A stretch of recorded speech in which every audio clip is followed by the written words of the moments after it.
ইনশাল্লাহ আমি কালকে দায়িত্ব নিয়েই এই একটা হটলাইন আমরা প্রেসে দিয়ে দেব।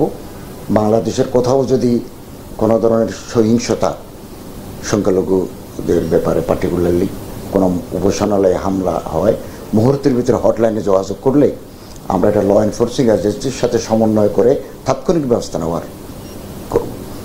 দ্বিতীয়, আপনি যেটা বললেন মসজিদের ইমামদের বেতন, বাংলাদেশে প্রায় 3 লক্ষের মতো মসজিদ আছে। এই মসজিদগুলো স্থানীয় লোক দ্বারা পরিচালিত। মন্ত্রণালয় কয়েকটা মসজিদ চালায়।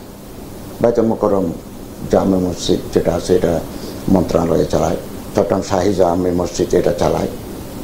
এর বাইরে মন্ত্রণালয় কর্তৃক পরিচালিত মসজিদ নেই। সমস্ত মসজিদগুলো লোকাল এবং সমাজের মানুষরা, ধর্মপ্রাণ মানুষরা মসজিদ চালিয়ে থাকে। তবে কোথাও যদি আমাদের হেল্পের প্রয়োজন হয়, কমিটির লোকরা যদি না থাকে, তাহলে ইমামদের বেতনের ব্যাপারে আমরা তাদেরকে সহযোগিতা করতে পারি, পরামর্শ নিতে পারি।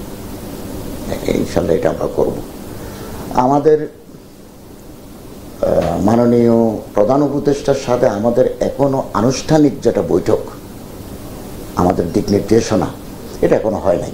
যেহেতু বৃহস্পতিবার আমরা দায়িত্ব নিয়েছি, শুক্রবার শনিবার সরকারি বন্ধ।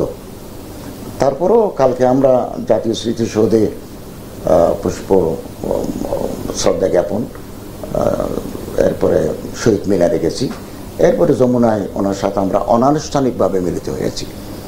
ওখানে আমাদেরকে তিনি বলছেন যে এই মুহূর্তে আমাদের কাজ হচ্ছে আইনশৃঙ্খলা পরিস্থিতির উন্নয়ন, এই মুহূর্তে আমাদের প্রায়োরিটি, এবং কোথাও কোনো সহিংসতা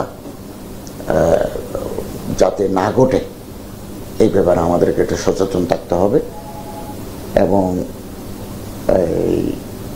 তিনি আমাদেরকে আগামীকালও আরও গুরুত্বপূর্ণ নির্দেশনা দেবেন, যেভাবে দেবেন আমরা সেটা অনুসরণ করে চলব।